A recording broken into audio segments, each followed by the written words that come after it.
നമ്മൾ ഭാരതം മുഴുവൻ കഴിഞ്ഞ 1.5 മാസമായി പല പേരുകൾ ഹിന്ദു ഏകതാ സമ്മേളനം നടക്കുകയാണ്. ഇതിനു മുമ്പും ഹിന്ദു ഏകതാ സമ്മേളനങ്ങൾ ഓരോ സെന്റേഴ്സിലും നടന്നിട്ടുണ്ട്. പ്രത്യേകിച്ച് കേരളത്തിൽ നമുക്കറിയാവുന്നതാണ്. 1982 എറണാകുളത്ത് വെച്ച് മഹാരാജാസ് കോളേജ് മൈതാനത്ത് വലിയൊരു വിശാല ഹിന്ദു സമ്മേളനം നടന്നു. ജാതിയുടെ പേരിൽ, സമുദായത്തിൻ്റെ പേരിൽ വിഘടിച്ച് നിന്ന ഒരു ഹിന്ദു സമൂഹം ആ സമയത്ത് തന്നെ ആയിരുന്നു ശബരിമലയിലെ നിലയ്ക്കൽ കുരിശു നാട്ടിയുള്ള സംഭവം. ആ വിശാല ഹിന്ദു സമ്മേളനത്തിന് തൊട്ട് മുമ്പായി ഡൽഹിയിൽ ഒരു വിരാട ഹിന്ദു സമ്മേളനം നടന്നു. അത് കഴിഞ്ഞതിന് ശേഷമാണ് കേരളത്തിൽ, അതേസമയത്ത് തന്നെ തമിഴ്നാട്ടിൽ വലിയ മതപരിവർത്തന ശ്രമങ്ങൾ നടന്നുകൊണ്ടിരിക്കുന്ന സമയം, കേരളത്തിലും ഇതേപോലെ തന്നെ ഹിന്ദുത്വത്തെ നശിപ്പിക്കാൻ വേണ്ടി, ഹിന്ദുക്കളെ നശിപ്പിക്കാൻ വേണ്ടി കഠിനമായ ശ്രമം മറ്റ് മതവിഭാഗങ്ങളിൽ നിന്ന് നടന്നുകൊണ്ടിരിക്കുന്ന ഒരു സമയം. ഈ സമയത്താണ് കേരളത്തിലും ഒരു വിശാല ഹിന്ദു സമ്മേളനം എല്ലാ സമുദായ സംഘടനകളെയും അതിൻ്റെ നേതൃത്വത്തെയും മാത്രമല്ല ഹിന്ദു വിഭാഗത്തിൽപ്പെട്ട ജനങ്ങൾ അറിയപ്പെടുന്ന ആളുകളെ മുൻനിർത്തിക്കൊണ്ട് വലിയൊരു സമ്മേളനം നടത്തണമെന്ന് തീരുമാനമായത്. അതിന് സംപൂജ്യ സ്വാമി ചിന്മയാനന്ദജി മഹാരാജ്, വിശ്വേശ്വര സ്വാമികൾ, ഇതേപോലത്തെ ആൾക്കാരെല്ലാം മുമ്പോട്ട് വരികയും കേരളത്തിലെ സ്വർഗീയ പരമേശ്വർജി, സ്വർഗീയ മാധവജി, ശ്രീ MKK നായർ, ഇതേപോലുള്ള ആൾക്കാരെല്ലാം കൂടി ഒരുമിച്ച് കൂടി വലിയൊരു അന്തരീക്ഷം അതിനുവേണ്ടി സൃഷ്ടിച്ചു. ശ്രീ MKK നായർ ചെയർമാനായിക്കൊണ്ട് അന്ന് വലിയൊരു സംഘടനയും ഉണ്ടായി. അതിൽ പറഞ്ഞ ഒരു മുദ്രാവാക്യമുണ്ട്: അന്ത്യജൻ അഗ്രജൻ ഇല്ലയുടെ, വർണ്ണം വർഗം അരുതിവിടെ, സകലരും അമ്മയ്ക്കോമന മക്കൾ, ബന്ധുക്കൾ നാം ഒന്നാണ്. ഇതായിരുന്നു സന്ദേശം. അതിൽ മുന്നോട്ട് വെച്ചതായിരുന്നു അന്ന് ഒരു പ്രമേയം: കർക്കിടക മാസം രാമായണ മാസമായി ആചരിക്കണം, പഞ്ഞമാസമല്ല എന്നുള്ളത്. ഇതെല്ലാം ഹിന്ദുവിന് ഉത്തേജനം കൊടുക്കുന്നതായിരുന്നു.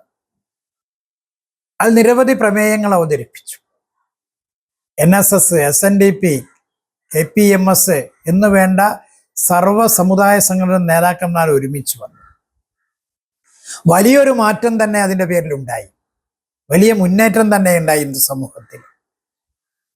നിരവധി ആൾക്കാർ, പഴയകാല ജഡ്ജിമാർ, അങ്ങനത്തെ ആൾക്കാരെല്ലാം ഈ സമ്മേളനവുമായി ബന്ധപ്പെട്ട് മുന്നോട്ട് വന്നു.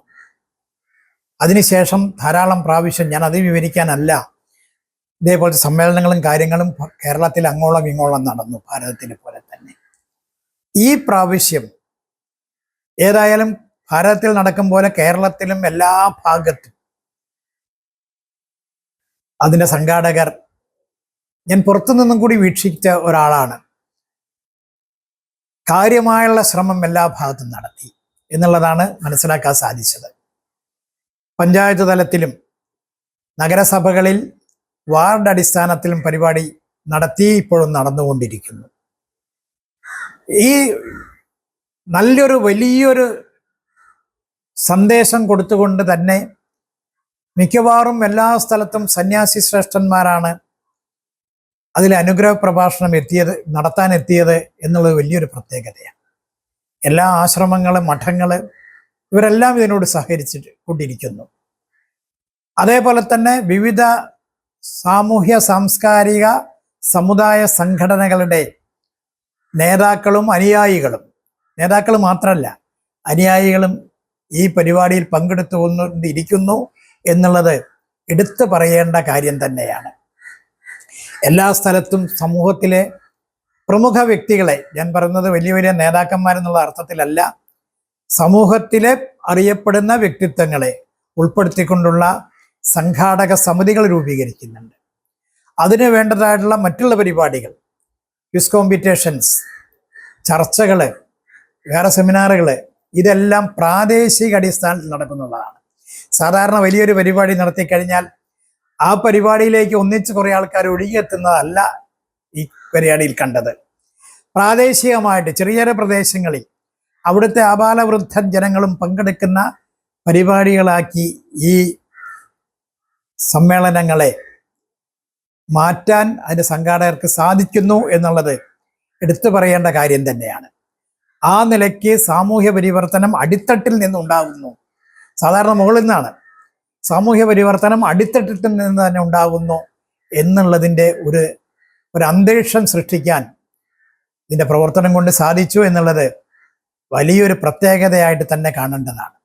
ഈ പ്രവർത്തനം ഇതേ തരത്തിൽ മുന്നോട്ട് പോയി കഴിഞ്ഞാൽ എല്ലാവരെയും യോജിപ്പിച്ചുകൊണ്ട് ഒന്നിച്ച് ഇണക്കിക്കൊണ്ട് അത് സംഘടനാ പ്രവർത്തനം തോറും വേണം. ആരാണോ ഇതിന് നേതൃത്വം കൊടുക്കുന്നത് ആ സംഘടനയിലേക്ക് ഉള്ള ആൾക്കാർ യുവാക്കന്മാർക്ക് പ്രാധാന്യം കൊടുത്തുകൊണ്ട് യുവാക്കന്മാരുടെ ഈ ചിന്തയിലേക്ക് കൊണ്ടുവന്നുകൊണ്ട് അവരെയും കൂട്ടി യോജിപ്പിച്ചുകൊണ്ട് മുന്നോട്ട് പോകാൻ സാധിച്ചാൽ എനിക്ക് തോന്നുന്നു നമുക്ക് കാണാൻ സാധിക്കുന്ന ഒരു ഹൈന്ദവ കേരളം എല്ലാ അർത്ഥത്തിലുമുള്ള ഹൈന്ദവ കേരളം നമുക്ക് കാണാൻ സാധിക്കും. അതിനുള്ള ഒരു പ്രവർത്തനത്തിൻ്റെ തുടക്കമാണ് മിക്കവാറും ഈ ഏകതാ സമ്മേളനങ്ങൾ എന്ന് ഉറപ്പായിട്ട് പറയാൻ സാധിക്കും. ഞാൻ മനസ്സിലാക്കുന്നത് അങ്ങനെയാണ്. ഞാൻ കണ്ടത്, കേട്ടത്, ചിന്തിച്ചത്, ചോദിച്ച് മനസ്സിലാക്കിയത്, ഇതെല്ലാം വെച്ചുകൊണ്ടാണ് ഇത് ഒരു ഭാവിയിലേക്കുള്ള ഒരു വലിയ പരിപാടിയാക്കി മാറും. എല്ലാ വിധത്തിലുള്ള രാഷ്ട്രീയ ചലനങ്ങൾ പോലും, മാറ്റങ്ങൾ പോലും ഈ പ്രവർത്തനം കൊണ്ട് ഉണ്ടായേക്കാൻ സാധിക്കും എന്നുള്ളതാണ് മനസ്സിലാക്കാൻ സാധിക്കുന്നത്.